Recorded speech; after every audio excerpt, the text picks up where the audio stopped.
Viewers like you make this program possible. Support your local PBS station.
September 2nd, 1944, was what Navy pilots called CAVU, Ceiling and Visibility Unlimited. It would be Ensign George H.W. Bush's 50th mission in his three-man Avenger bomber. He was commissioned in 1943 at age 19, the youngest pilot in the U.S. Navy.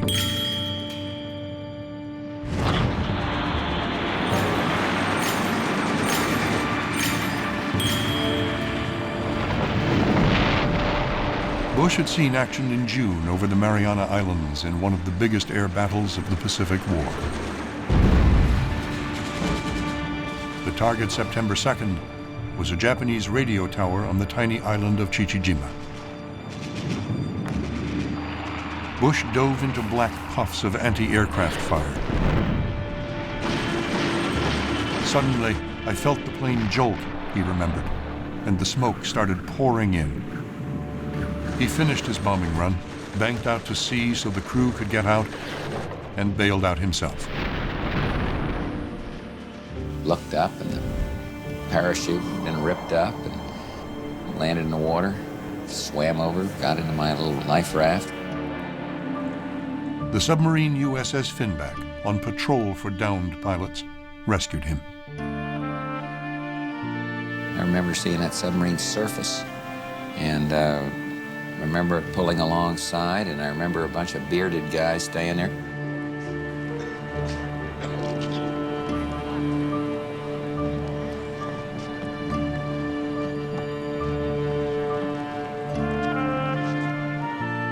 For the next month, George Bush joined the Finback's crew.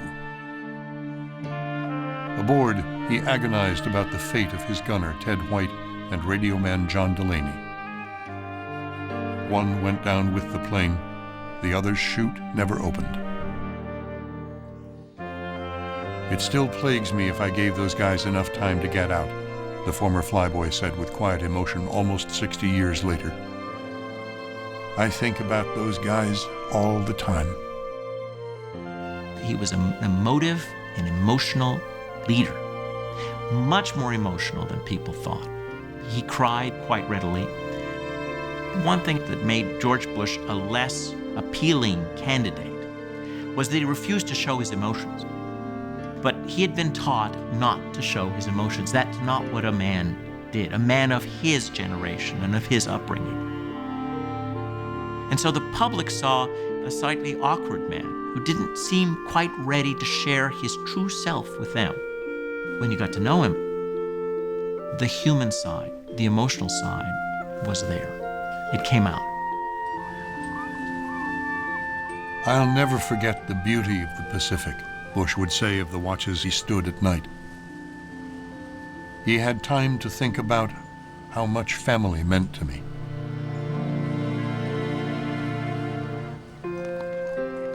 George Herbert Walker Bush grew up in Greenwich, Connecticut, in a family that came from Ohio and became one of New England's prominent families.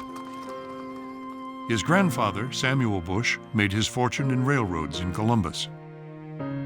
His father, Prescott, went to Yale and remained in the East. Prescott Bush was a partner in Brown Brothers Harriman, the most prestigious investment bank on Wall Street, at a time when the influence of the WASP establishment in America, the white Anglo-Saxon Protestants, was near its peak.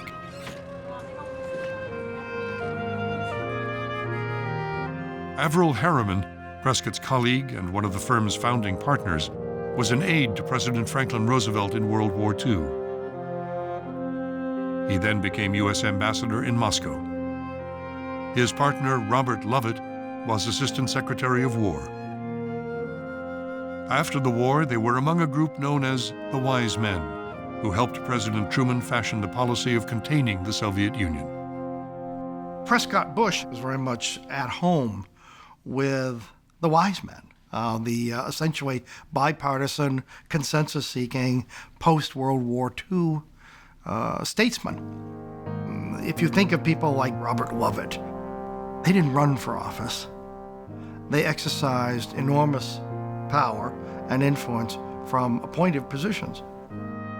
Even when Bush was a schoolboy in the 1930s, at a time when America was isolationist, these men, these Wall Street financiers, were acutely conscious that America had to stay involved in the world, partly for financial reasons. I mean, Brown Brothers Harriman did business in France and Germany and England, but also because of this American tradition of spreading democracy and standing up for democracy and standing up for, as they saw it, for right against wrong.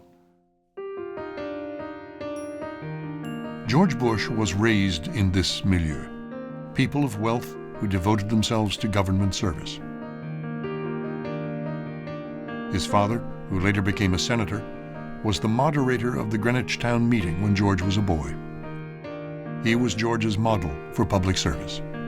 What Prescott Bush wanted his children to understand was that there was a world beyond the boundaries of Greenwich, and that they were expected to give something back to that world, whether it be through business, whether it be through public service, or whether it be through military service. Young George also bore the strong influence of his mother, Dorothy Walker Bush. It was my grandmother who taught my dad the basic lessons in life that he still adheres to.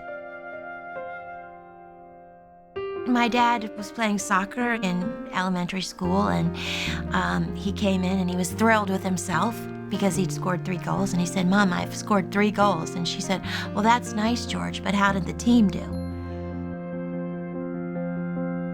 He always heard her voice in his head saying, "Don't brag about yourself." And that's hard to do when you're running for president of the United States.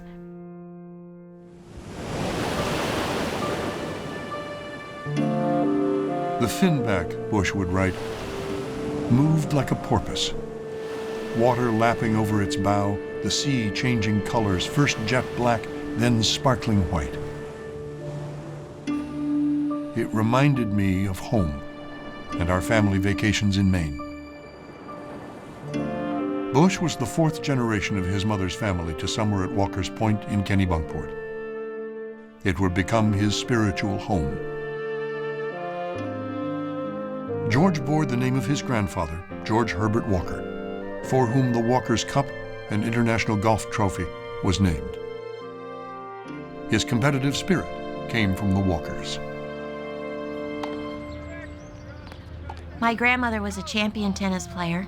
She would play tennis until her feet were blistered and raw. She loved competition. She was a great golfer. She was a great baseball player. One time, she hit a home run, rounded the bases, and then went on to the hospital to give birth to my father's oldest brother, Prescott.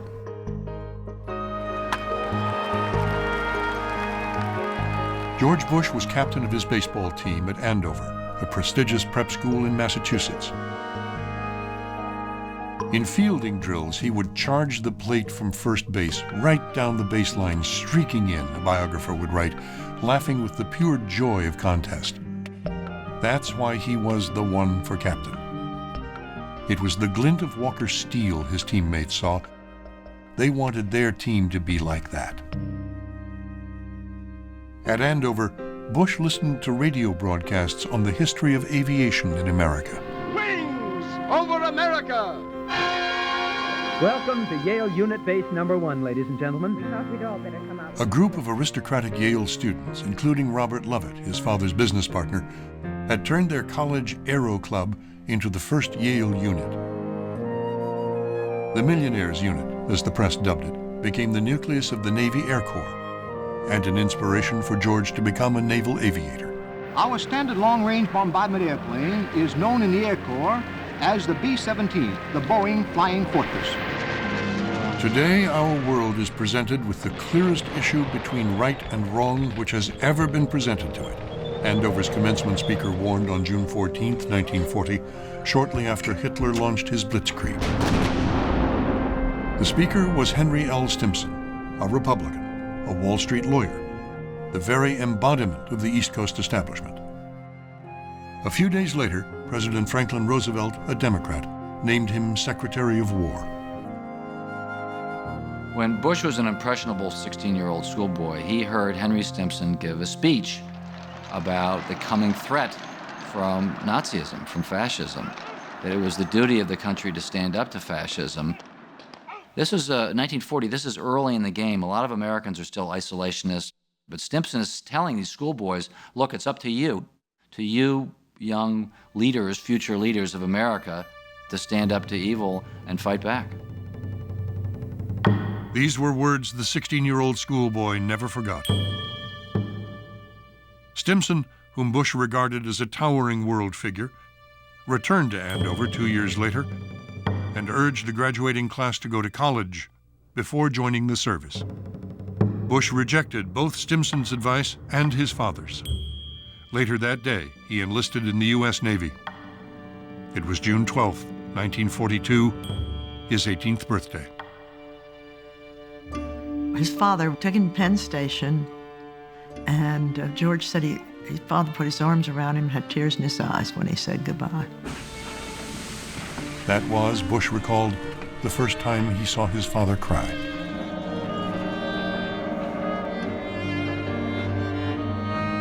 From aboard the Finback, Bush wrote his girl back home, I hope my own children never have to fight a war.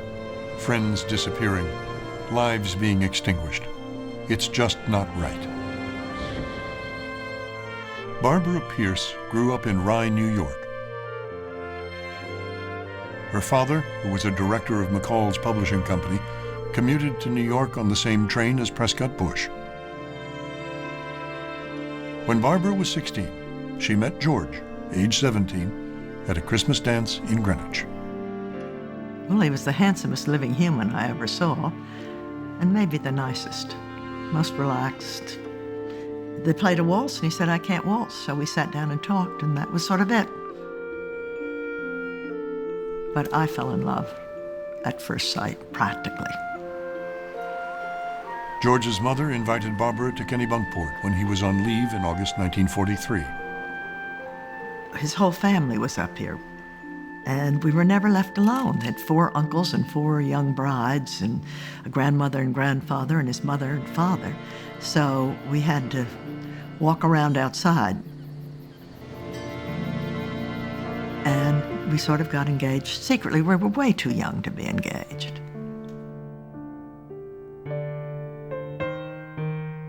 Barbara waited for 2 years while George flew 58 combat missions, logged 1,228 hours of flying time, and made 126 carrier landings. On January 6, 1945, Barbara Pierce married, she would come to say, the first man I ever kissed.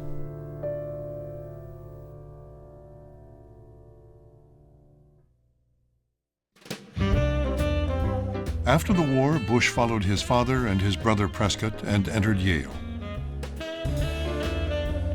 2.5 years later, he had a degree in economics, Phi Beta Kappa, and a son. George W. was born in New Haven in 1946. Like his father, Bush was tapped for Skull and Bones, Yale's most elite secret society. Henry Stimson, now retired as Secretary of War, presided over his initiation. Despite his admiration for his father and for Stimson, Bush did not follow them into the world of finance. All three of his brothers did. He'd tell me, I want to work with something I can touch. I don't want to work on Wall Street with money, and I don't want to go into a sort of family business. I really want to work with something I can touch. Use Ajax, the foaming cleanser. One of his very first job interviews, maybe his first, was at Procter & Gamble. He had an interview, and he got rejected, got turned down for the job. And I asked him one day, I said, have you ever thought about that much, how your life might have been totally different? He said that I'd probably been a lousy soap salesman. Actually, he said it had helped me because I thought, you know, I'm going to show these people that I do have the right stuff, and I'm going to go out and make it somewhere else. Lured by the romance of a post-war oil boom, the Bushes headed to West Texas. He wants an adventure. He wants a challenge. And there was nothing more challenging than wildcatting oil. This is the greatest adventure that you can have on the continent, in the United States continent after World War II. It's the closest thing to uncharted territory as you can have. George Bush started in the oil business in Odessa in 1948, painting spare pumps for $375 a month. He was on a management track, but within 2 years, with 2 children to support, he struck out on his own as a wildcatter. George got investments from his Uncle Herbie, his father, and people like Eugene Meyer of the Washington Post. It was not only a way to make a fortune, it was a way for him to stake out on his own. Bush's company, Zapata Petroleum, hit it big in 1954. 5 years later, George and Barbara moved to Houston, the headquarters of Zapata Offshore. George was prospering as its president, but there was a void in their lives. They hoped that Barbara, who was pregnant, could fill it. Their second child, Robin, had been born in 1949. She was diagnosed with leukemia when she was 3. Their doctor advised them to let her die at home. Instead, they took her to New York's Sloan Kettering Hospital. Yale classmate Lud Ashley visited daily. George was running the household and back in Texas, flying up weekends, flying from Texas when it used to take 8 or 9 hours to fly to New York. Barb was there all the time, almost 24 hours a day, and in all my years, I've never seen such strength of character as she showed during that desperately difficult time. My dad told me that he had trouble looking into her eyes and comforting her and doing the things he wanted to do. My mom was the one who was able to hold her hand and love her and comfort her. But then later on, when my mom fell apart, after Robin died, it was my dad who looked in her eyes and held her hand and gave her the strength to go on. Robin died on October 12, 1953, 2 months before her 4th birthday. I believe that the death of Robin sobered George Bush and turned him into an adult that could be an empathetic politician, that could be an individual who could strike out on civil rights, that could be an individual who could strike out on disabilities for Americans. I really think that it was that important. In the late 1950s, after the birth of Jeb in 1953, Neil in 55, and Marvin in 56, Bush wrote a letter to his mother. There is about our house a need. We need some starched, crisp frocks to go with all our torn-kneed blue jeans and helmets. We need some soft blonde hair to offset those crew cuts. We need a dollhouse to stand firm against our forts and rackets and 1,000 baseball cards. We need someone to cry when I get mad, not argue. We need a little one who can kiss without leaving egg or jam or gum. We need a girl. I read that letter in my mom's book and actually listened to it on tape. I was driving home on I-95, the traffic was going crazy, and I started crying uncontrollably. I had to stop on the middle of this interstate. I called my mother up to tell her how much I loved her and how much I loved my dad, and she, of course, her immediate response was, "You didn't read the book. You had to wait for the tape to come out." And she gave me grief for that. It was very typical of my dad to write those kind of letters. I just learned this story a few years ago on my birthday when my mom wished me a happy birthday, and she told me that she remembered the day I was born, that Dad came to the nursery and pressed his face against the glass and sobbed.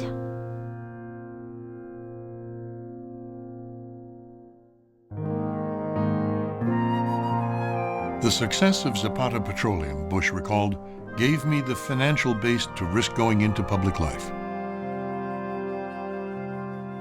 George's father, Prescott Bush, was a Republican senator from Connecticut. I knew what motivated him, George would write. He'd made his mark in the business world. Now he felt he had a debt to pay. Noblesse oblige has become a pejorative, but it wasn't always a pejorative. The notion of an American meritocracy, which is what the wise men represent, that's the old Eastern establishment. It isn't simply the nexus of power, it's the obligation to use that power in a responsible way, not for one's own benefit, but for what you sincerely believe to be the benefit of your fellow countrymen. Prescott Bush represented that establishment. His son had one foot in that establishment. During his 10 years in the Senate, Prescott Bush was a moderate or Eisenhower Republican. He was pragmatic and non-ideological, believed in balanced budgets, and was pro-business. He was also pro-civil rights and a social liberal. Prescott had joined the Senate when he was 57. His wife said if he had run earlier, he would have been president. His son would not make that mistake. George decided to enter politics when he was 38. He faced an obstacle his father never had. The Republican Party in Texas hardly existed. You could probably have held a precinct meeting in a phone booth then. That's how many Republicans were around. My first wife was from Ohio, and that's a big Republican state. And when we moved back here from Austin after law school, she conducted the precinct convention in my living room, and one guy showed up. I served him drinks. I mean, that's how limited the Republican participation was in Texas back in those days. Houston's few Republicans, Bush among them, were members of the establishment. Country club Republicans. Their party was about to change. The radical anti-communist John Birch Society tried to take it over. Birchers thought President Eisenhower was a communist. He had appointed a Chief Justice who turned out to be a liberal. The country club Republicans, the establishment, what I call the big government Republicans, even in those days, they would be uncomfortable with true believers.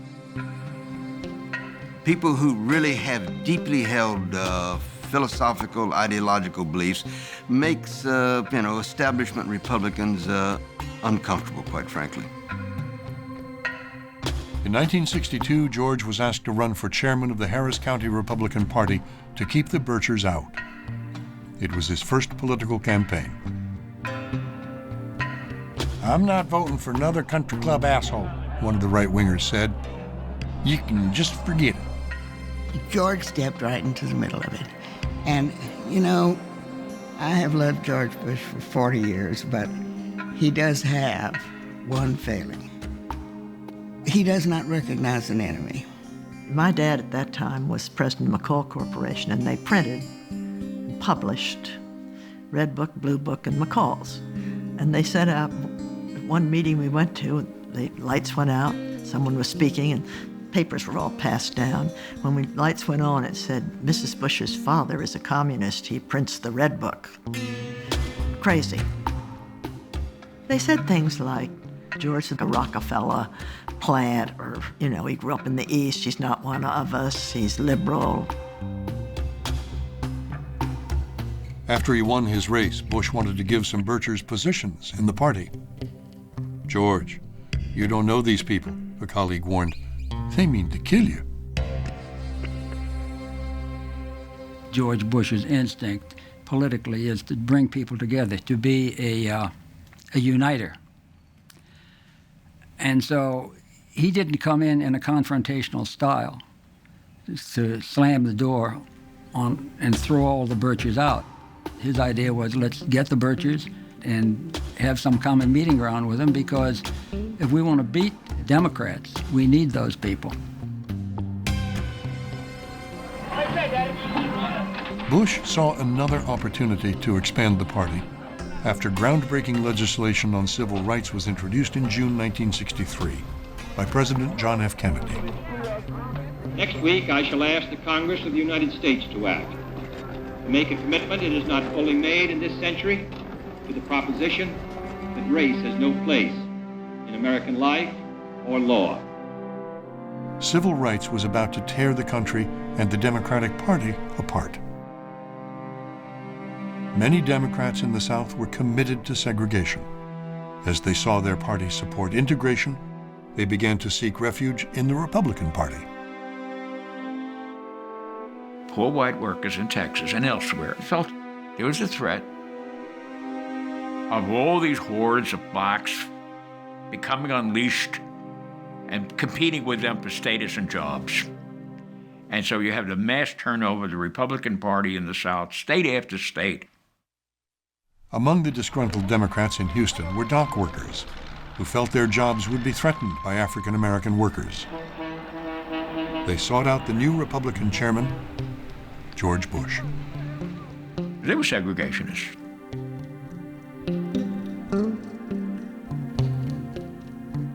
They were trying to maintain conservative control over Harris County. And I didn't like them being Republicans because I thought it gave our party a bad name. George didn't see a thing wrong with it. He was eager to expand the Republican Party, and he felt the only way to expand it was to attract Democrats. Bush thought they were crazy, but he thought that politically he had to accommodate himself to them. I didn't think they were crazy. I thought they were very dangerous. They wanted to convince the world that the Republican Party was now going to be a segregationist extension of the old Democrats. The Democrats called me up and congratulated me on getting those bastards out of their party. Throughout his political career, George Bush often seemed to lack a sense of principle as a candidate. He had often sacrificed principle for political gain. If he did something unsavory to advance his career and his party, the result would be momentous. The people Bush accommodated in 1963 would support Senator Barry Goldwater for president in 1964, and thereafter, Ronald Reagan. And they become the nucleus of the new Republican Party, and not only in Texas, but across the country. And this was the beginning of the conservative movement, and to this day, it serves as the base of the Republican Party. You could say that George Herbert Walker Bush was in on the creation with this development organization of Harris County Republicans. because that's where it began. Think of what that started. The party that George Bush created in Houston in 1963 grew into the party he would lead and struggle with as president.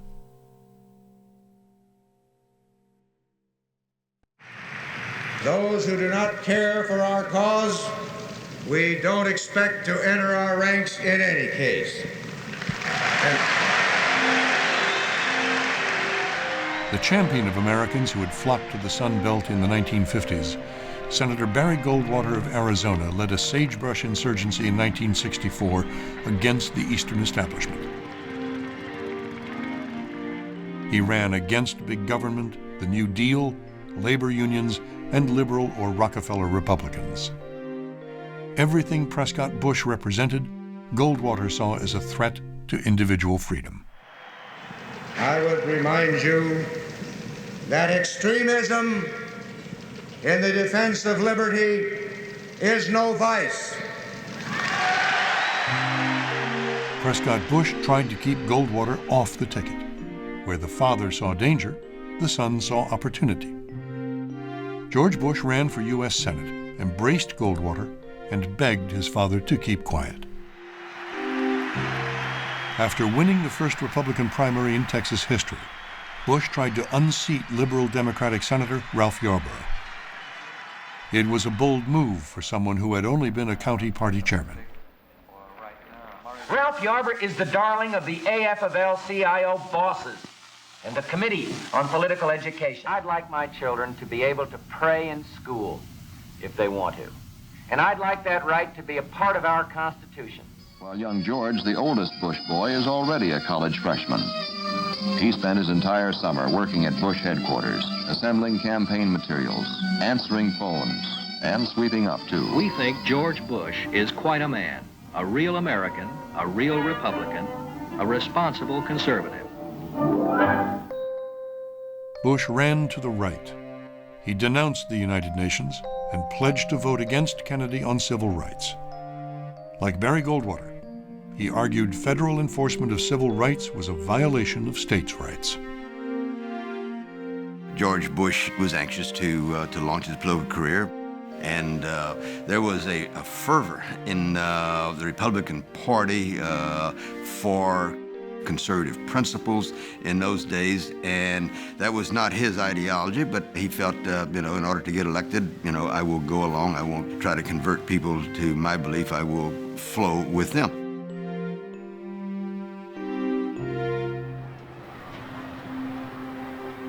On November 22, 1963, a Houston Chronicle poll showed Goldwater leading President Kennedy in Texas by 50,000 votes. Kennedy came to Dallas to gain support and to heal a rift between the state's liberal and conservative Democrats.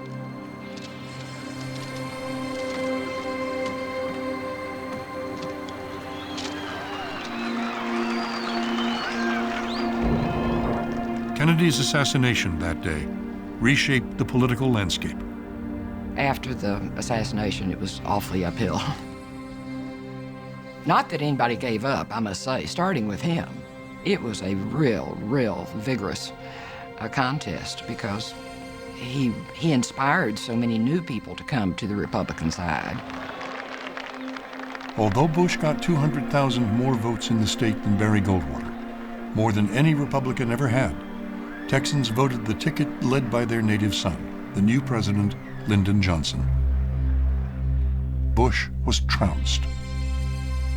He was also haunted by some of the far-right positions he had taken, especially his pledge to vote against the Civil Rights Act of 1964.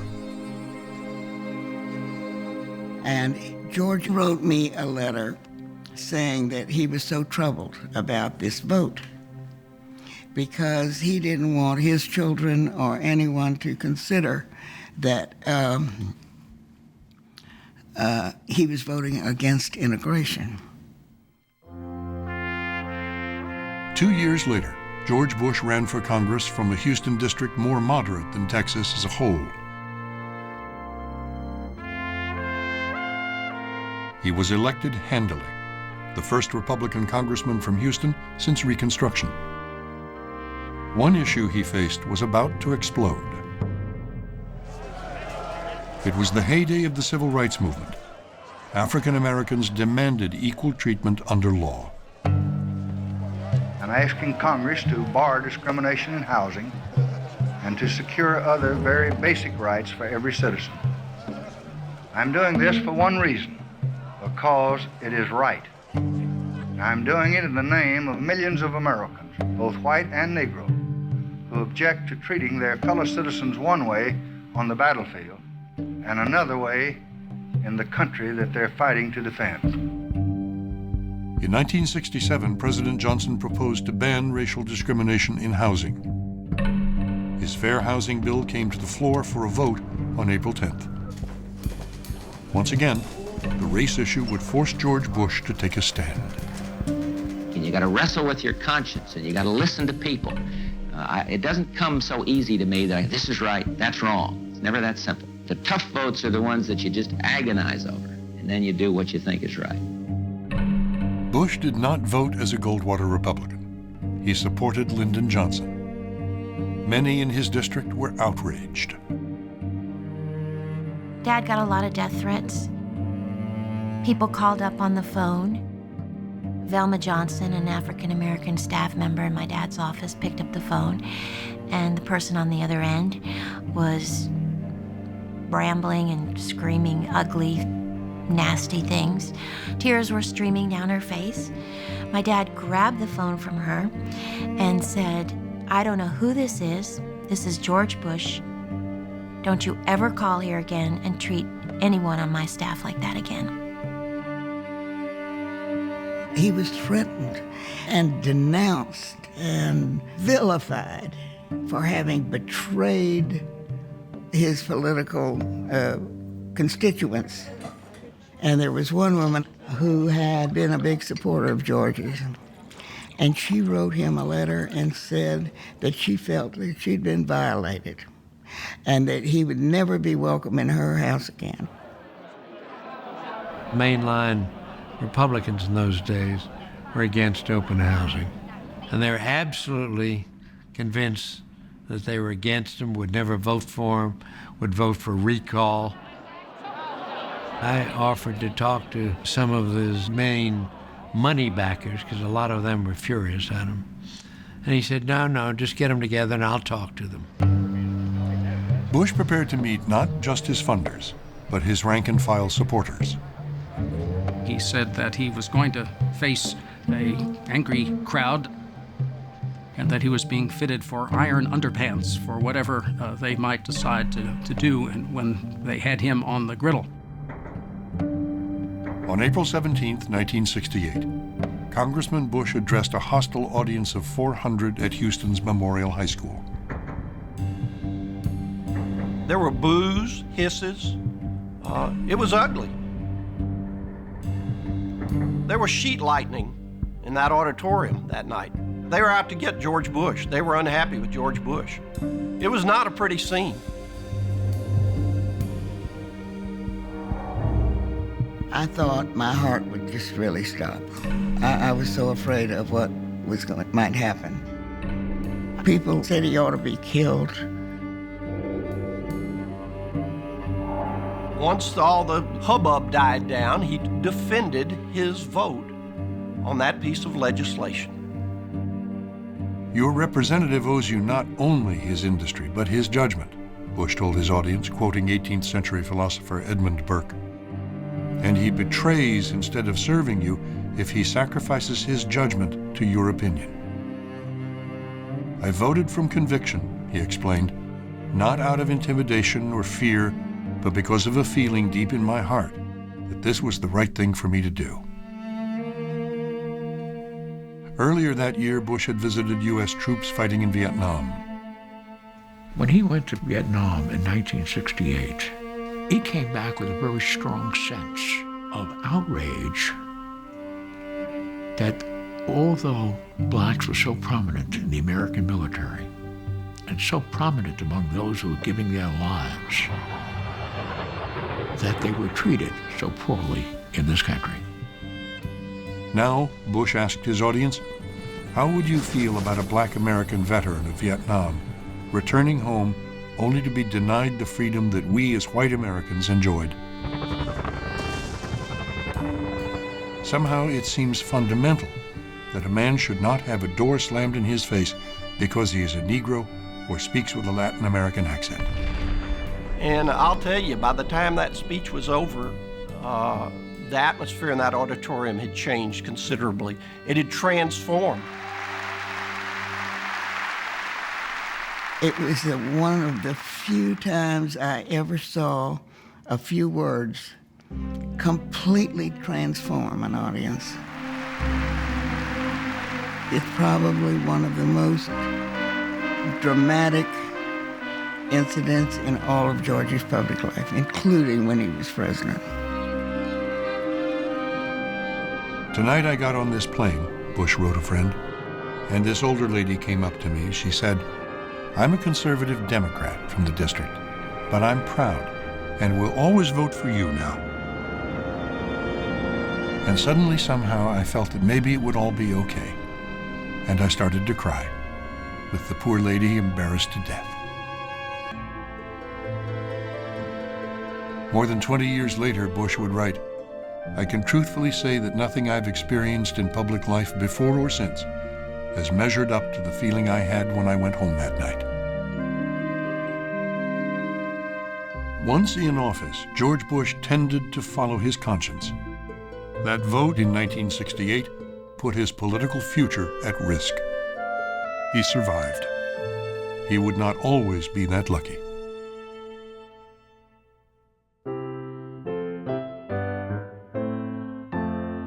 Bush was portrayed in some aspects of the media as an up-and-coming and romantic hero. The future, a romantic future of the Republican Party. A young, good-looking guy, full of energy, with a devoted wife and children. It was a good package.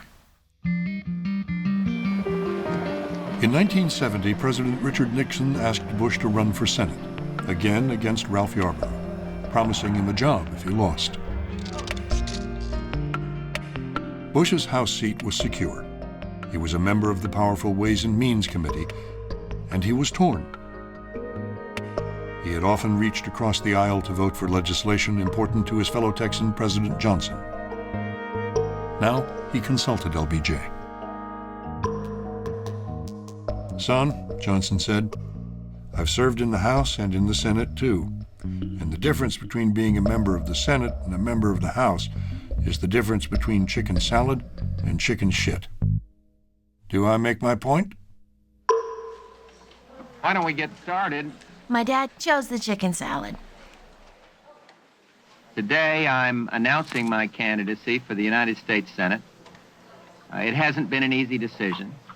I've been very happy in the House of Representatives. I've been particularly happy. There were high hopes for him in that race. It was one of the premier races of that year, and a lot of people thought, well, Bush is going to win this Senate race, and there's probably a good chance that'll be the stepping stone for him ultimately to go on and run for president.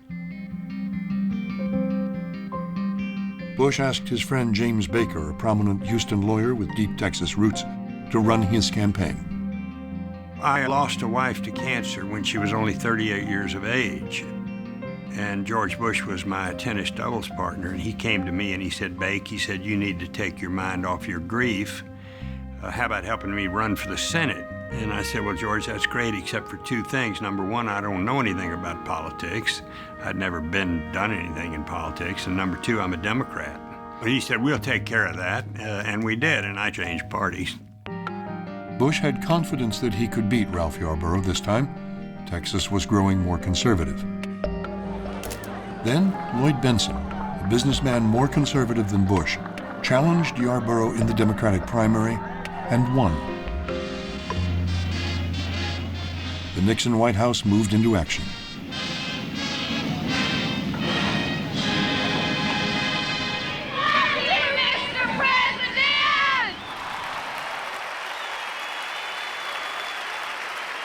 We have to think in terms of what is best for America, and it's because I believe that George Bush will do better for Texas and better for America that I'm for George Bush for the United States Senate. Despite the endorsement, White House staff considered Bush too tame a candidate. He considered Bush loyal, a source of money, but basically weak. He didn't have the drive to play the game the way they wanted it played.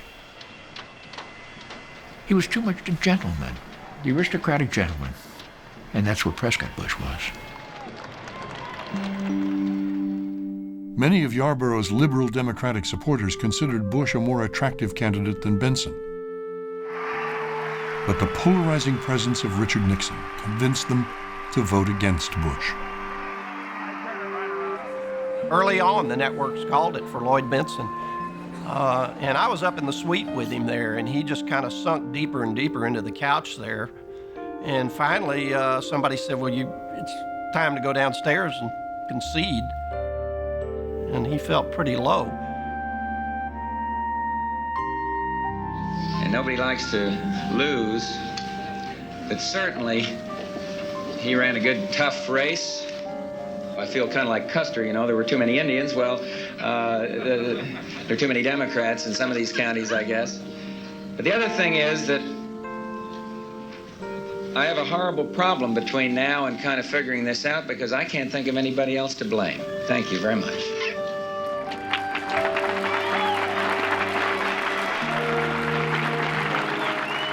He was brought up not to show great disappointment in defeat or great glee in victory. But he doesn't like to lose.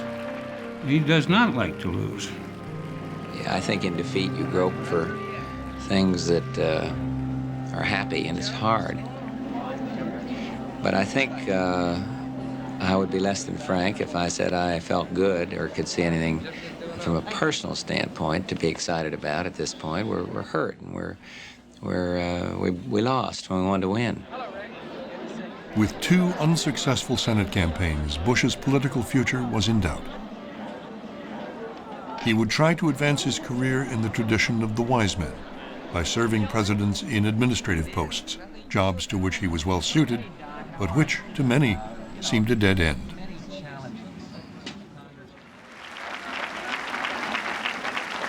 When Nixon offered Bush an insignificant job as assistant to the president, Bush made his case for more. He said, what this administration needs is someone who can strongly represent the administration, not only in the United Nations, but in New York, and who would have clout in the social society of New York. And I am your man. The relief for me is really great, just to know that my family is so happy after kind of a tough defeat in November, but now, you know, new life and new vigor has kind of sprung back into our veins. I, George Bush, do solemnly swear. I wondered how on earth he could be appointed to the United Nations with his little foreign policy experience or knowledge that he had at that time. And I asked him about that. I said, what the hell do you know about foreign policy? And he just gave me this big smile, and he said, you ask me in a month. At the time, a lot of people, myself included, thought, well, this is the end of the road. How y'all doing? What does it mean to be ambassador to the United Nations? That is certainly not a way to get any vote in Texas. Bush plunged with relish into the organization that he had denounced in his '64 campaign. He knew little about foreign policy, a lot about dealing with people. From the time Bush became the U.S. permanent representative to the United Nations, he began to collect foreign friends, leaders, soon-to-be leaders, deputies, ambassadors, foreign ministers. He was very good at empathizing with them. In fact, at the United Nations, he developed friendships with people who didn't like U.S. policy. He started a practice of walking down the halls and dropping in on his fellow ambassadors, just to say, how are you? How are things in your country? What do you think of the United States? What do you think of the UN? What are the problems of the world as you see them? And he developed that into a fine art. He's a master of the personal touch. He's an incredible thank you note writer. He would meet somebody somewhere, and the next day they'd have a little note in the mail. "Thank you, Joe, I enjoyed meeting you." You'd say, "Hey, here's somebody who took time to write me a thank you note." Who does that anymore? 5 men wearing white gloves and carrying cameras were caught early today in the headquarters of the Democratic National Committee in Washington. They apparently were unarmed, and nobody knows yet why they were there. The film and the camera hadn't even been exposed. In November 1972, just shy of 2 years on the job, Bush was summoned to Camp David. It was 5 months after news reports of a break-in at the Democratic Party election headquarters at the Watergate Hotel. "George," Bush recalled Nixon saying, "the place I really need you is over at the National Committee running things. This is an important time for the Republican Party, George. We have a chance to build a new coalition in the next 4 years, and you're the one who can do it." I sent him off saying, under no circumstances be Republican National Committee Chairman. It's just a no-end job. You'll be gone all the time. Please don't do that. So he went, and because he believes you never say no to a president, when President Nixon asked him to do that, he said yes. So what I want to do is try to build the party in a constructive, positive image. The president's setting a good program for this. Our challenge is to implement it and to have room for diversity, but to have room for growth, and I've got to go. I said, "Yeah, you got this all wrong." I said, "I don't know what's happened to you, but you don't go from being the president's man at the United Nations to being chairman of a political party. You're coming down the ladder." And I said, that's the wrong direction. Nixon knew that it was about to hit the fan, and George Bush could be counted on for absolute loyalty in front of a camera. Nixon knew instinctively that as Watergate unfolded, as the disaster began to build, Bush could be counted on to stick by Nixon right through until the bitter end. The committee will come to order. Less than a month after Bush took the job, the Senate established a committee to hold hearings on the break-in. Begins hearings into the extent to which illegal, improper, or unethical activities were involved in the 1972 presidential election campaign. As the scandal unfolded, Bush traveled to 33 states and made 190 appearances, defending the president and the Republican Party. As you look across the country, the Watergate has not obscured the positive record of this administration. When he goes out in front of a television camera for Richard Nixon, George Bush has the perfect public face. The other part about Bush that the Nixon White House liked was his combative nature with the press. And the press was just beginning to feel its oats in 1973. Bush was not going to let them get away, in his mind, with this type of picking on the president. The president has said that he's not involved in Watergate, that he didn't know about it, that he's not involved in the cover-up. And I accept that, and I don't think it helps the stability, the forward progress of this country to speculate hypothetically when a man has made that statement. Nixon lied to George. And George couldn't believe someone look you in the eye and say, "I had nothing to do with this. I have not lied." I can remember many of our friends and politicos that were around then saying, "Oh, that's the end of Bush's career. That's the end of George Bush. His time's over." And certainly the media had written him off. I think of all the things that George Bush did prior to being asked to run for vice president with Ronald Reagan, being chairman of the Republican National Committee during Watergate was the most valuable, because during that miserable time for grassroots Republicans, there was George Bush keeping up the faith and trying to keep people's spirits up. Tell me what the president knew and when he first knew it. At a meeting on September 15th, when testimony from Nixon staffers on June 3, 1973, marked the beginning of revelations that would bring the president down.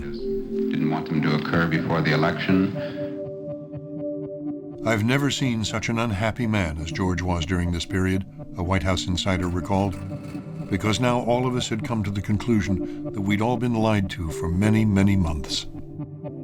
Bush fumed in his diary, "This era of tawdry, shabby lack of morality has got to end. I am sick at heart, sick about the president's betrayal, and sick about the fact that the major Nixon enemies can now gloat because they have proved he is what they said he is." Bush was caught up in it. Bush was embarrassed by it, and the thing he told me embarrassed him most of all was he had given assurances to fundraisers that Nixon was not involved. Nixon let him down. On August 6, 1974, Bush attended a cabinet meeting. Nixon's agenda was to talk about the economy. Ford turned to the president and said, "We have other issues that we have to discuss. We have to discuss the fate of this presidency." George Bush interrupted Nixon and told him that Watergate was sapping public confidence in the party and the country. The next day, he advised Nixon to resign. "Dear Mr. President," he wrote, "I expect in your lonely, embattled position this would seem to you as an act of disloyalty from one you have supported and helped in so many ways." George Bush had accepted the party chairman's job out of loyalty to Nixon. That loyalty, Nixon found to his dismay, had its limits.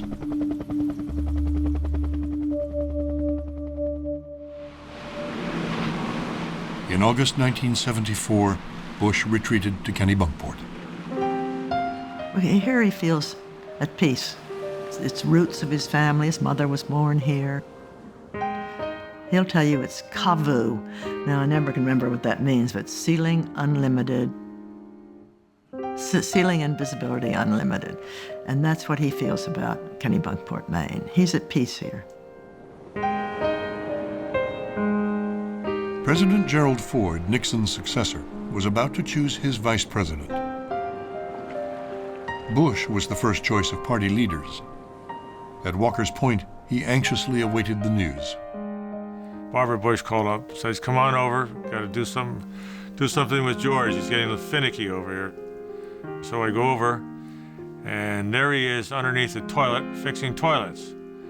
And I said, "Is this the way a potential vice president's going to act?" And they said, "Get in here and help me fix these toilets." Ford called him to say he had selected former governor of New York, Nelson Rockefeller. "Yesterday was a real downer," Bush wrote Lud Ashley. "I guess I had let my hopes zoom unrealistically. But today perspective is coming back, and I realize I was lucky to be in the game at all."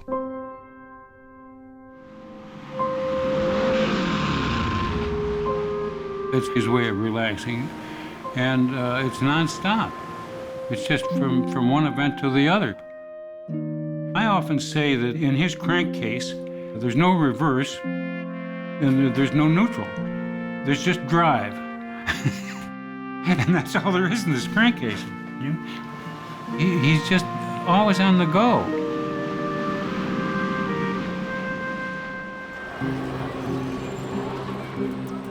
Ford offered Bush another ambassadorship.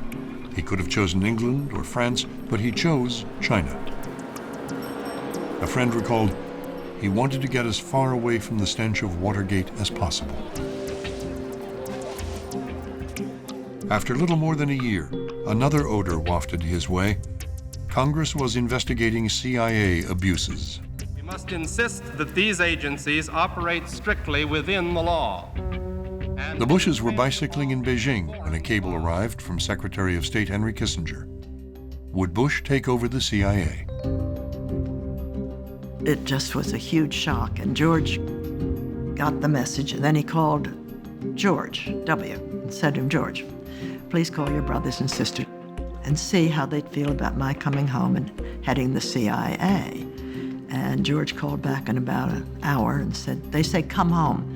And I've always thought George never called them. But he just decided arbitrarily that we should come home.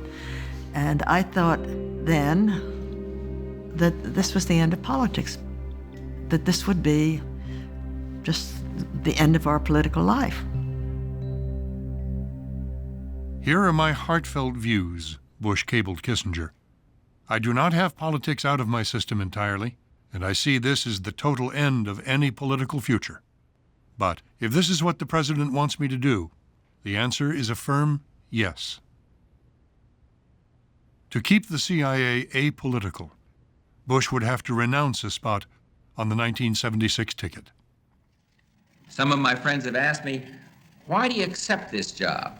With all the controversy swirling around the CIA and with its obvious barriers to political future. My answer is simple. First, the work is desperately important to the survival of this country and to the survival of freedom around the world. And second, old-fashioned as it may seem to some, it is my duty to serve my country. And I didn't seek this job, but I want to do it, and I'll do my very best. Thank you, Mr. Chairman. Bush found CIA staffers demoralized. We did have the feeling we were terribly alone, and there was no one out there defending us, one remembered. George became a champion. Bush saw his job as boosting morale at CIA headquarters and reassuring Congress that the rogue elephant was under control. I can say, sir, that we would not disseminate that kind of intelligence on American citizens to the Cabinet Committee. But he made 51 appearances on Capitol Hill in less than a year. To the Justice Department. After 6 months on the job, he wrote President Ford, "Morale at the CIA is improving. Our recruitment is up.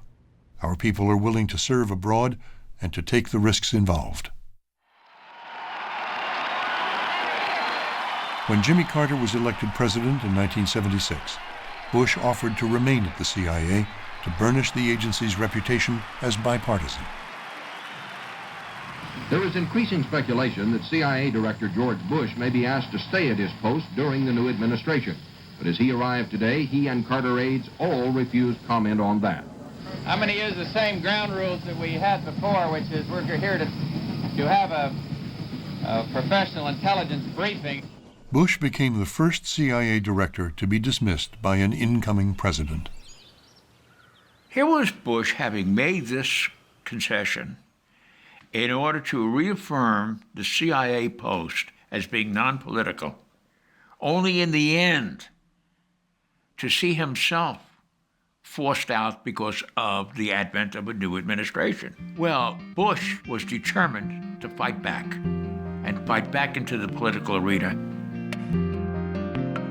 Demoralized, George Bush returned to private life in Houston. He felt like a racehorse under wraps, a biographer would write. Bush described his withdrawal symptoms to a friend. "I just get bored silly about whose daughter is a Pi-Phi or even about who's banging old Joe's wife. I think I want to at least be in a position to run in 1980, but it seems so presumptuous and egotistical." George did his best to drown out his mother's voice. For 2 years, he served on corporate boards and built his war chest for a presidential campaign. He is finally getting better about blowing his own horn, Barbara wrote a friend, the thing we were taught as children never to do. On May 1st, 1979, George H.W. Bush returned to Washington. Ladies and gentlemen, I am a candidate for President of the United States.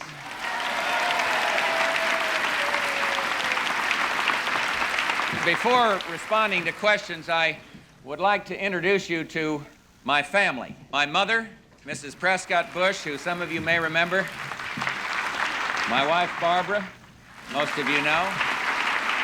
Our oldest son, George, and his wife, Laura, from West Texas. Jeb and his wife, Columba, from Houston, Texas.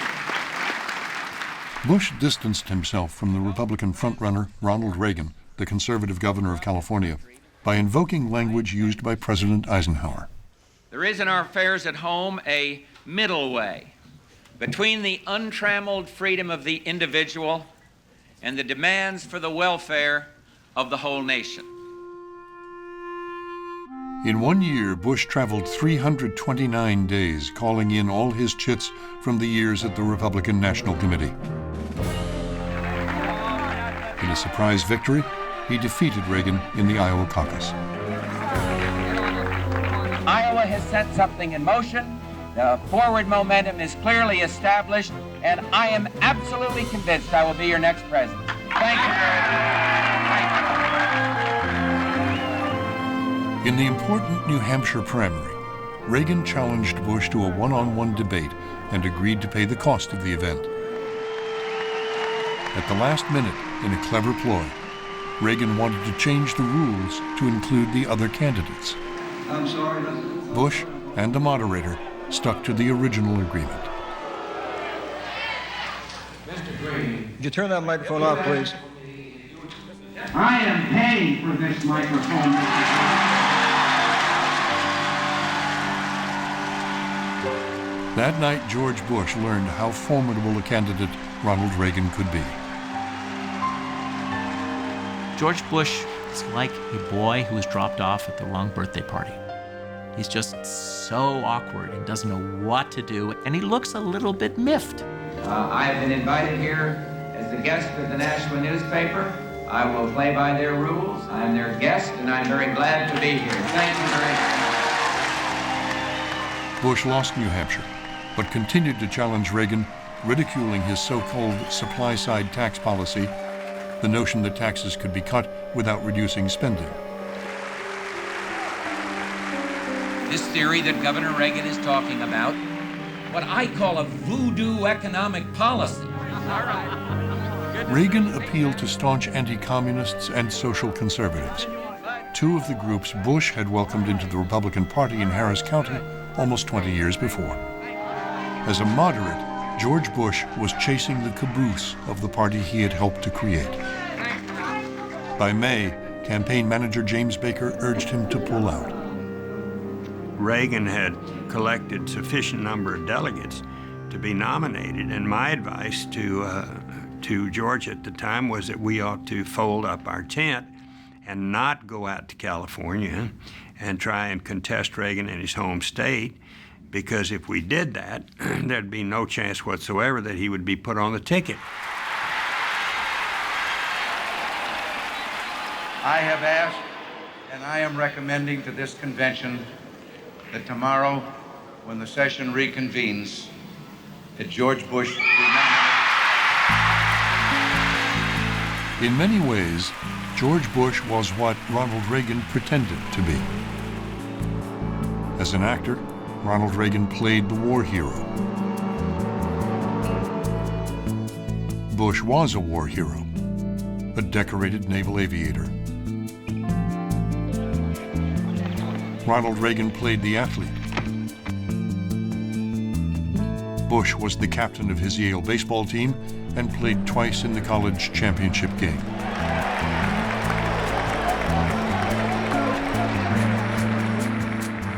Both preached family values.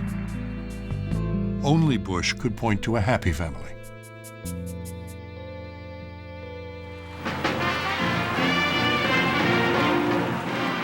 Reagan turned to Bush as a way to unify the conservative and moderate wings of the party. He was also the only other candidate to win any primaries. Reagan took him in spite of his doubts. He had seen Bush at his worst. He had seen Bush, in effect, wilt under pressure at the famous Nashua debate, and he didn't like what he'd seen. More than that, Bush had come up with some very powerful phrases, including voodoo economics, that in effect trivialized Reagan's beliefs. Reagan disliked him for using the term voodoo economics. He disliked him for what Reagan thought he was a wimp. Nancy detested him bitterly. Reagan did not turn to Bush happily, and then when I said to Bush, was there anything Reagan asked of you in order to nominate you as vice president? He simply said he wanted him to accept his position on abortion, which I did. Despite their political differences, Bush pledged his loyalty. I will never forget the very first staff meeting we had before they were even sworn in. Ambassador Bush had really kind of laid down the rules to us. And he said, you know, I don't want to ever pick up the paper and see any suggestion that anybody on my vice president's staff has been anything but loyal to Ronald Reagan. Bush's experience in foreign affairs was especially useful to Reagan. His connections with Deng Xiaoping helped ease tensions over arms sales to Taiwan.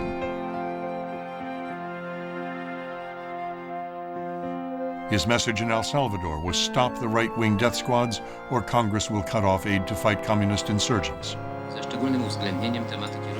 communist Poland, he brought a message of freedom.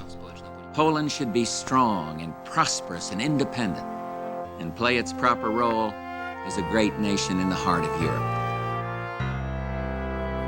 When 3 Soviet presidents died in less than 3 years, Bush was the first to greet the new leader after the funeral. He would explain America's policies and report directly to Reagan.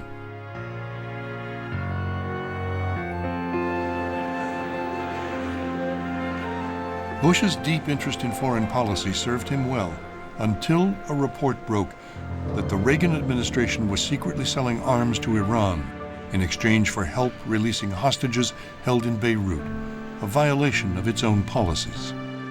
I was aware of our Iran initiative, and I support the president's decision. More serious was the charge that the administration illegally used profits from the arms sales to fund the anti-communist Contras who were trying to topple the Marxist government in Nicaragua. It became known as the Iran-Contra affair. And I was not aware of, and I oppose any diversion of funds, any ransom payments, or any circumvention of the will of the Congress, the law of the United States of America. See, we come from. What Reagan may have told his vice president during their Thursday lunches, or what advice Bush may have given his president, was something both considered confidential. Some committee that decides on. Afterward, you can see, hey, we shouldn't have done that. As the scandal unfolded, the former director of Central Intelligence came under suspicion that he was involved in more than he let on. But there's no question about trying to jump away from it. I support the president. What did you know about money going to the Contras? All I know is this is just going to taste wonderful, and I'm looking forward to tomorrow. Mr. President, hasn't this damaged your presidency? Bush's role as Reagan's loyal vice president was taking a toll on his public image. This was nothing new. Cartoonist Gary Trudeau had caricatured Bush's loyalty as putting his manhood in a blind trust. As Bush planned his run for the presidency, conservative columnist George Will called him a lapdog for trying to prove he was Reagan's heir. I am here today to announce my candidacy for President of the United States. The week he announced in October 1987, Newsweek called him a wimp. That's an awful word to use. We used it on the cover of Newsweek, I think, to our regret. It was too harsh a word. But there was a perception that he was somehow not a stand-up guy. He was under Reagan's shadow, and he needed to win over the true right and the evangelicals. And to do that, he seemed to be trimming a little bit on abortion, seemed to possibly be going against his own conscience in order to win votes. Over here! How did you feel you did? Bush lost to Senator Bob Dole in the Iowa caucus in February 1988. His own polls said he was perceived as a follower, not a leader, a man who would not be tough enough for the Oval Office.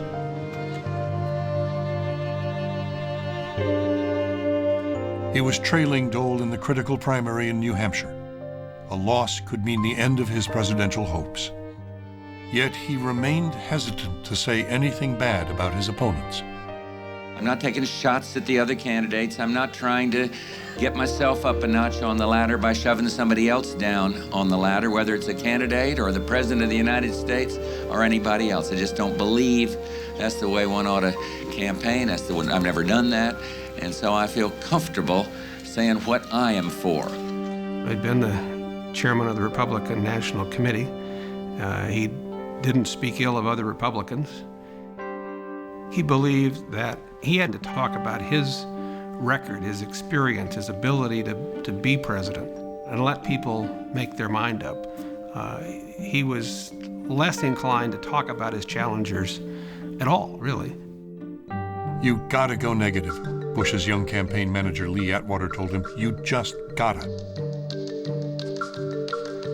Atwater, a new breed of political consultant, had no qualms going for an opponent's jugular. He set out to toughen Bush's gentlemanly campaign style. Atwater was able to articulate a side of George Bush that needed to be articulated if he was to win, and that was the harsh side of Bush. Bush doesn't naturally gravitate to bare-knuckle politics. He needs to be taken there. Atwater did that. Atwater's team had put together a campaign spot attacking Senator Dole. Bush rejected it. I told the then vice president that sometimes you have to leave the high road. He sort of oofed and, said, all right, let me look at it again. Bob Dole straddled until the polls told him it was popular. He said, all right, I don't like it, but okay, but it better all be true. That's why he's becoming known as Senator Straddle. George Bush, presidential leadership. Thank you all very much. All right, good luck to you now. Thanks. Well, we'll know soon. The new strategy worked. Bush won in New Hampshire. And now, on to the South, where we're going to rise again. And went on to secure the Republican nomination. In May, he trailed Massachusetts Governor Michael Dukakis, the Democratic nominee, by 10 points. Blue-collar Democrats who had flocked to Ronald Reagan were supporting Governor Dukakis. The Bush campaign needed to woo them back. It was encouraged by a focus group that showed Dukakis had a weak spot. He was perceived as a liberal. Lee Atwater knew that sort of East Coast elite liberal ideology and persona was going to be problematic for Dukakis. So showing that is part of how campaigns work. This is what campaigns do. Bashing Dukakis would become the focus of Bush's campaign. Governor Dukakis, his foreign policy views, born in Harvard Yard's boutique, would cut the muscle of our defense, and I will never do that. I don't think by nature he likes to go negative. That's not the way he was, not the way he was brought up. Governor calls himself, and this is a quote from Michael Dukakis, a card-carrying member of the ACLU, American Civil Union.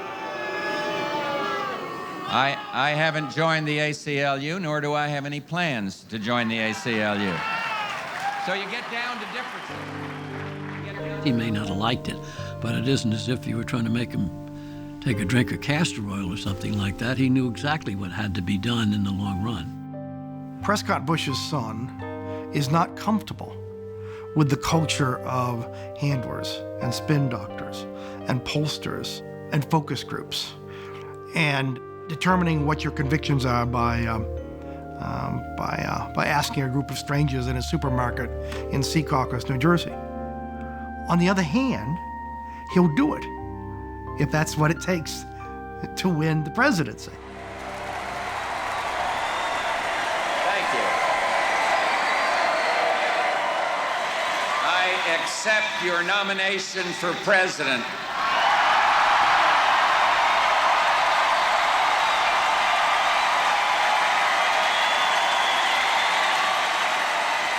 I'll try to be fair to the other side. I'll try to hold my charisma in check. And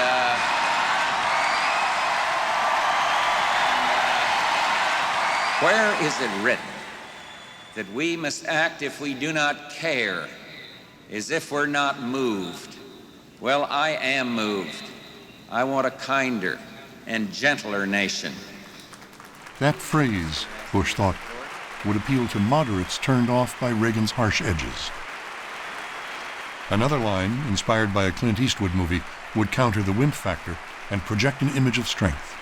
My opponent won't rule out raising taxes, but I will, and the Congress will push me to raise taxes, and I'll say no, and they'll push, and I'll say no, and they'll push again, and I'll say to them, read my lips. No new taxes.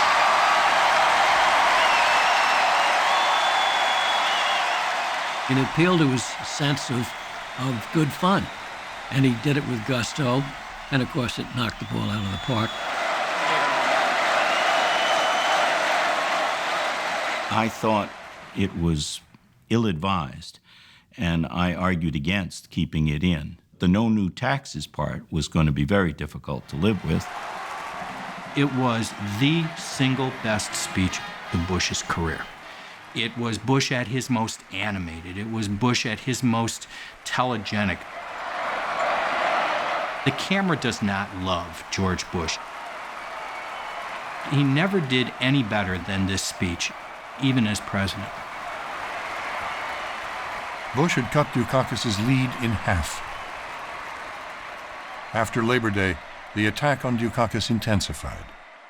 Dukakis not only opposes the death penalty, he allowed first-degree murderers to have weekend passes from prison. One was Willie Horton, who murdered a boy in a robbery, stabbing him 19 times. Despite a life sentence, Horton received 10 weekend passes from prison. Weekend prison passes. Dukakis on crime. The official Republican campaign did not resort to those scare ads, but there was another committee that used the menacing black face of Willie Horton. But it would be very hard for you and me to really disassociate those two. There was an independent group that ran an ad with Willie Horton's picture, which we finally got them to stop running. Baker writes a letter asking them to cease and desist from the use of the racial attacks, scare attacks about Horton. The damage has already been done. The offending ad played for 28 days before it was yanked. Then campaign manager Baker launched an authorized one. His revolving door prison policy gave weekend furloughs to first-degree murderers not eligible for parole. While out, many committed other crimes like kidnapping and rape. Now Michael Dukakis says he wants to do for America what he's done for Massachusetts. America can't afford that risk. That was not going negative. Governor Dukakis supported a prison furlough bill as governor of Massachusetts. And all we did was point out that he had done that. Yes, it was a terrible human tragedy, and I accepted responsibility for it and changed the program. One of the ironies of George Bush's life is that a fundamentally decent man presided over a moment when politics got meaner and rougher. '88 was the year of the handler, of bringing in political consultants who played very hard and very tough. Now, they'd always been around in politics. They weren't invented in 1988. But 1988 was kind of a rough, trivial campaign. Lee Atwater and these henchmen for Bush looking for the so-called wedge issues, not really staying on the high road and talking about the great issues of the day, but rather sniping at their opponent to find some weakness in them. And Bush put up with that. Did you see in the paper that Willie Horton said if he could vote, he would vote for you? You can't vote, Sam. I think it was one of the dirtiest campaigns in American history. The whole concept of smearing the term liberalism, the whole concept of doing that, making that into a dirty word, the L word. He made his compromise. Just like he made his compromise with Reagan, saying, yes, he'd be against all abortions. George was pragmatic. You have to win in order to put your principles into effect. Without winning, you can't achieve anything. These are the accommodations that George had to make for politics.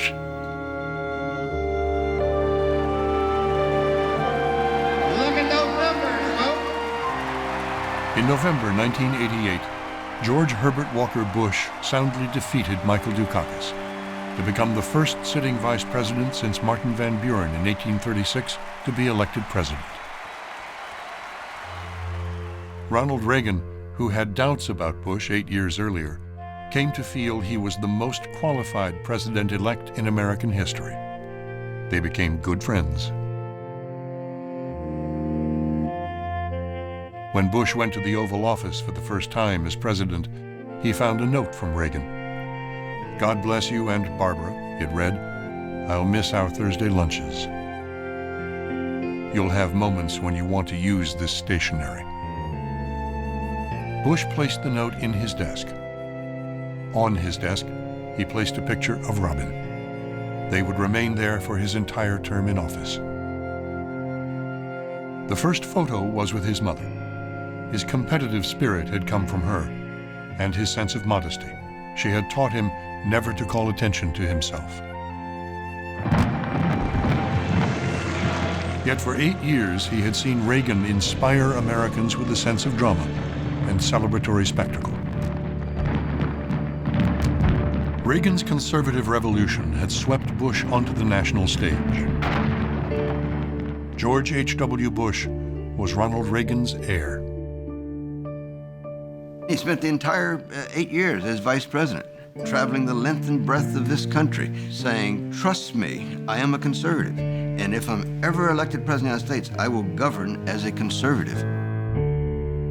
We didn't expect him to be another Ronald Reagan, but we did expect that he would keep his clear promises and that he would govern as a right-of-center president. Bush may have been Ronald Reagan's heir. He was also Prescott Bush's son. There you have the conundrum of the Bush presidency. He was looking over one shoulder and seeing where the Republican Party was going. And over the other shoulder, he saw his own lineage, his own tradition. He saw his father, Prescott Bush. He saw Dwight Eisenhower. And he saw Richard Nixon and Gerald Ford, who in retrospect are seen as moderate conservatives. I, George Herbert Walker Bush. Now, with the chance to be his own man, George Bush began to distance himself from Ronald Reagan. First thing that he does is through his transition team, which was run by in part by his son, George W., went in and booted all of the Reagan appointees and told them with a great deal of harshness that they were to be out of town before sundown. It was an ideological house cleaning. And Reagan appointees are shown the door in a harsh transition that makes it look like a Democrat is coming in. Wasting little time, Bush tackled some of the problems he inherited. On the domestic front, he decided to clean up a messy banking problem that both Reagan and Congress had all but ignored. In 1986, when the real estate market collapsed, hundreds of savings and loan banks had gone bust. The cost of bailing out depositors was pushing $50 billion and was projected to triple. Bush knew it would be expensive and politically thankless. You do it not to advance your interests. You do it because it's in the interest of millions of people who will never vote for you and will certainly never give you any credit for doing it. That's responsibility. That's accountability. That's the old establishment way of discharging the privileges of leadership. He's separating himself from Reagan. One of the things that haunted Bush all the way through was his being compared to Reagan. And immediately, from his acceptance speech, a gentler and kinder country, he's separating himself from Reagan. And this was some of the residue of the Reagan administration. major residue in the Reagan administration. Bush shifted course in foreign policy as well. He agreed not to support the military overthrow of the Marxist Nicaraguan government if that government agreed to free elections. President Bush began to act quite differently from candidate Bush. One of his first initiatives was to push for elections in Nicaragua and to take Nicaragua off the front burner of U.S. foreign policy. He didn't want to continue the divisive American debate. Bush also confronted the question of how to deal with a rapidly changing Soviet Union. Is conversion of military production a realistic idea? I've already had occasion to speak. Soviet President Mikhail Gorbachev had pledged at the United Nations to renounce the use of force and withdraw 500,000 troops from Eastern Europe. We are ready to draw up and make public our internal conversion plan. Many Russian experts felt the Cold War was over. Even the wise man who 45 years earlier had devised the policy of containing the Soviet Union. President Bush came into office realizing that a lot had been done under President Reagan, but there was still a Soviet Union. It hadn't gone away. It still had all of its missiles, it still had its troops. And so it wasn't entirely clear what was going to happen. Mr. Gorbachev was a very charismatic figure, but it wasn't clear at the time whether or not he had the whole Soviet governmental structure with him.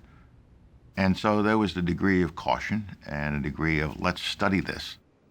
Ultimately, our objective is to 4 months into his term, Bush responded to Gorbachev. Containment worked, and now it is time to move beyond containment to a new policy for the 1990s, one that recognizes the full scope of change taking place around the world and in the Soviet Union itself. The response, many felt, was too timid.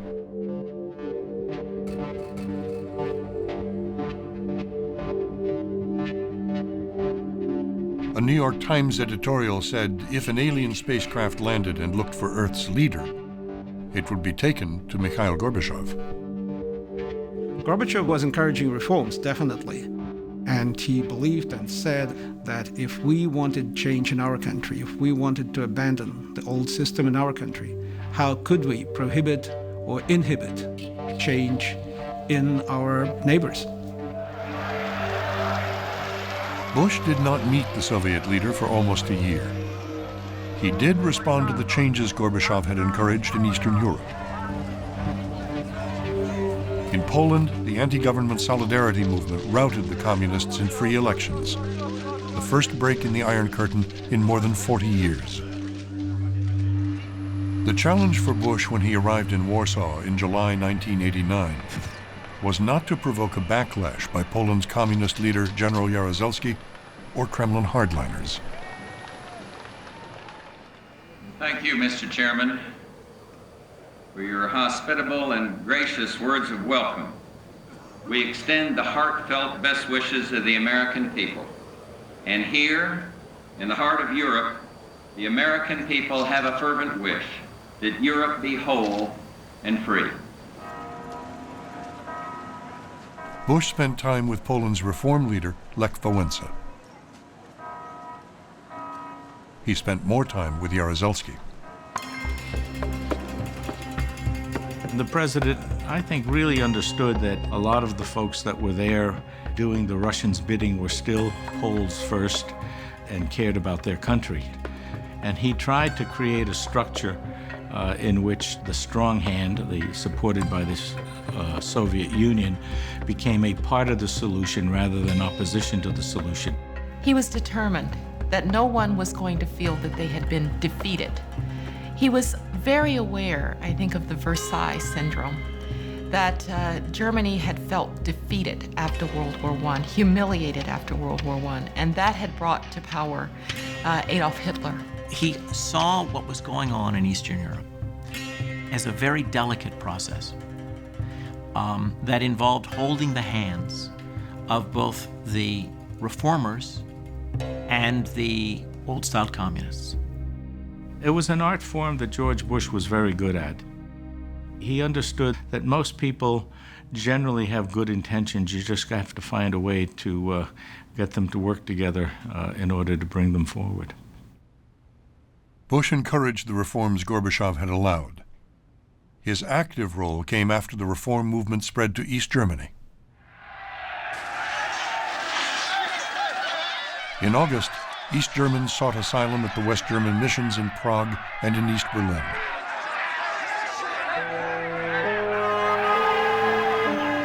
Then Hungary opened its borders to Austria, and East German tourists fled into Austria.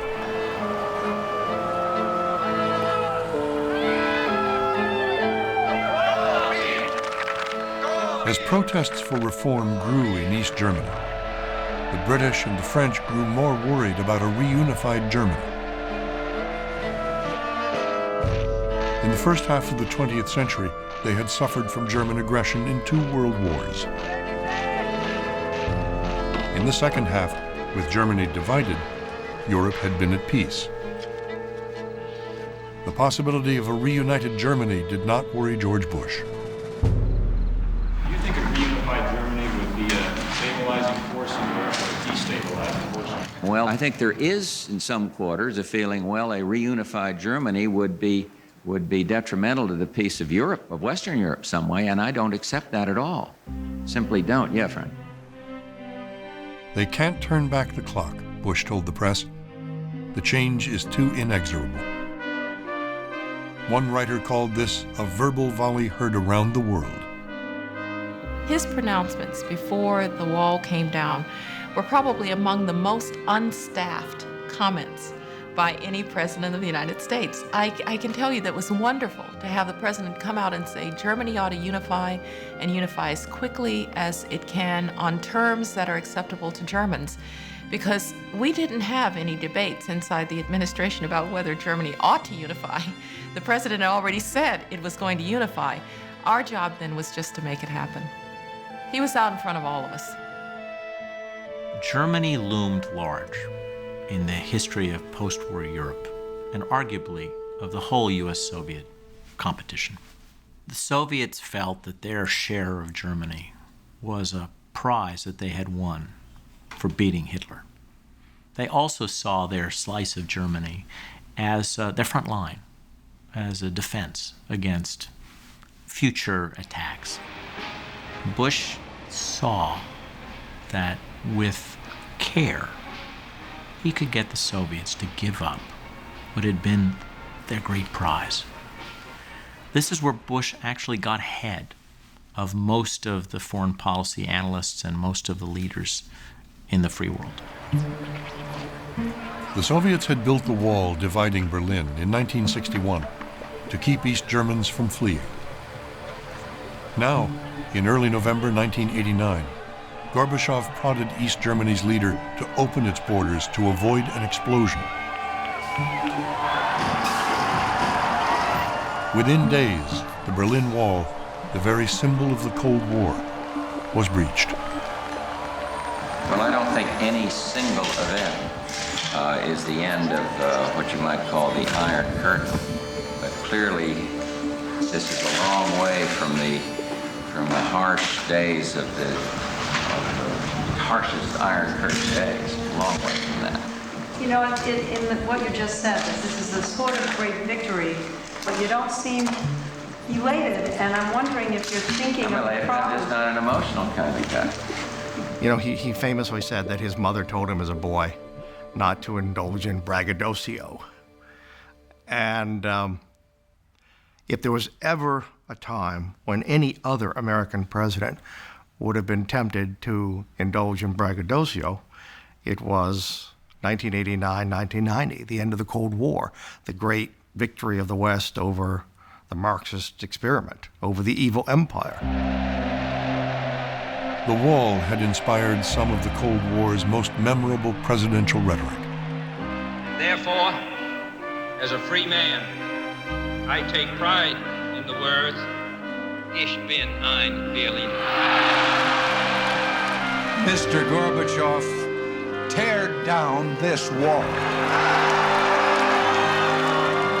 Any other president would have gotten in a plane and flown to Berlin and beat his breast and engaged in I told you so triumphalism.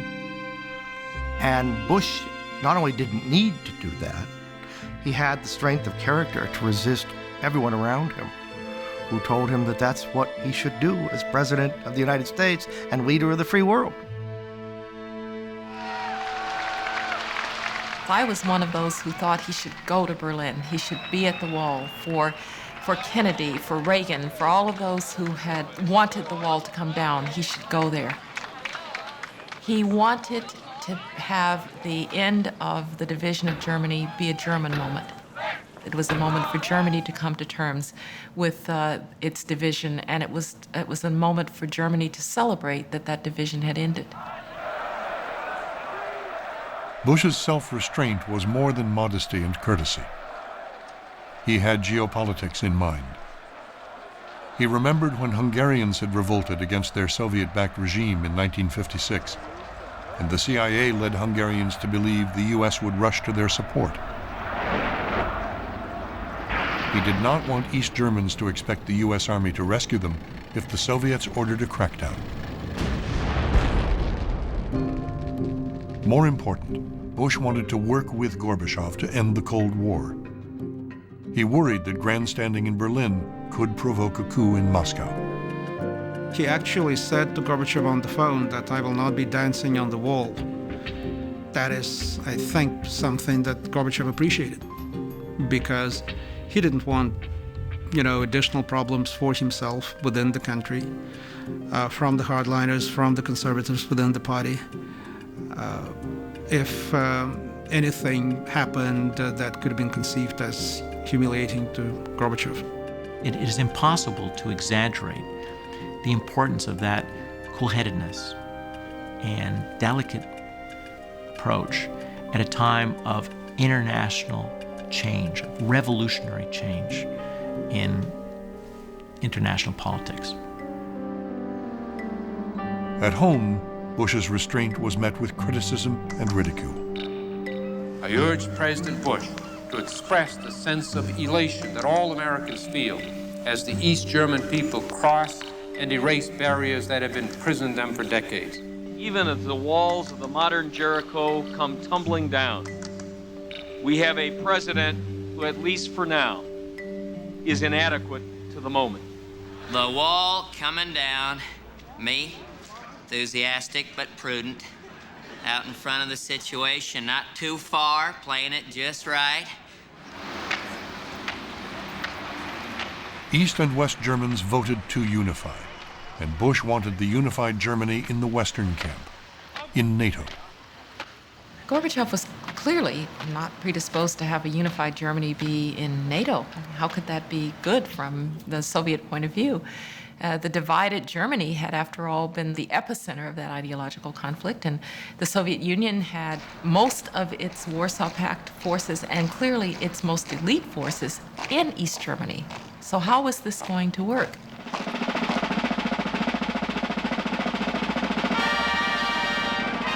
Bush and Gorbachev tackled this issue at a summit in Washington in June 1990. I said we want Germany to be neutral. That was our initial position that we proposed.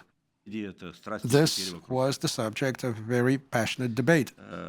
President Bush said, "Why are you afraid of Germany?" I said, "Well, my impression is that you are afraid of Germany, because you are afraid to set Germany free from NATO. We are not afraid of Germany out of NATO. Why should we be afraid?" President Bush said, and of course the Helsinki Accords, which we had all signed in 1975, allow that any state in Europe can choose its alliances. So once there's a unified Germany, it can choose its alliances. And Gorbachev said, that's right.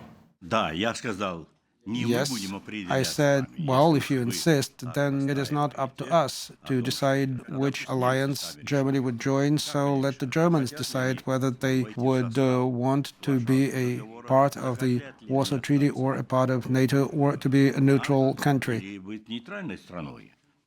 And his associates at the table started talking among themselves, Russians, and they called a halt to the meeting, and they went off in the corner and had a debate. And it was really, really something. And they tried to get Gorbachev to back away from that statement that it was up to the Germans. And we actually called the Russians that night and said, now, when President Bush says this in his press conference statement, is President Gorbachev going to say yes, or is he going to contradict him? And we waited long hours. I remember going home and waiting well into the night. And finally, the call came, yes, in fact, President Gorbachev was going to be fine. He wouldn't contradict it. And then we all held our breath through the press conference. Germany's external alliances, I believe, as do Chancellor Kohl and the members of the alliance, that the United Germany should be a full member of NATO. President Gorbachev, frankly, does not hold that view. But we are in full agreement that the matter of alliance membership is, in accordance with the Helsinki Final Act, a matter for the Germans to decide. Bush said to Gorbachev, I do understand why you have doubts about Germany. I do know the history between the Soviet Union and Germany, but I believe that Germany has paid its dues, that Germany has paid its debts, and that it is now a responsible nation that will behave responsibly on the international scene. And I think that that argument did have some force with Gorbachev.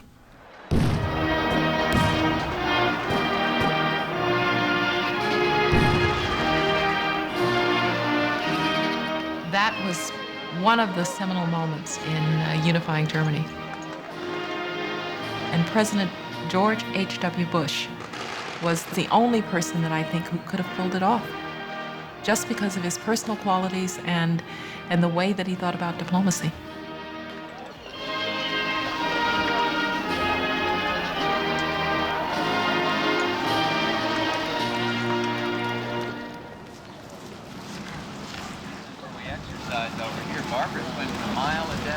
Bush considered a united Germany in NATO one of the crowning achievements of his presidency.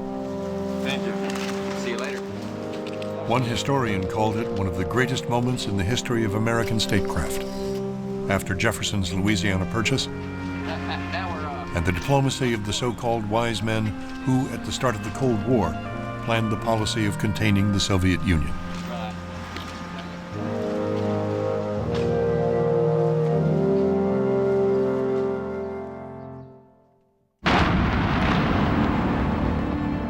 "18 months into his term, George Bush faced the first international crisis of the post-Cold War world.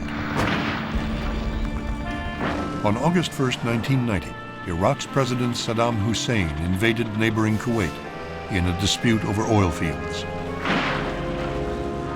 Bush would now have to decide how to deal with a man he saw in terms of Hitler.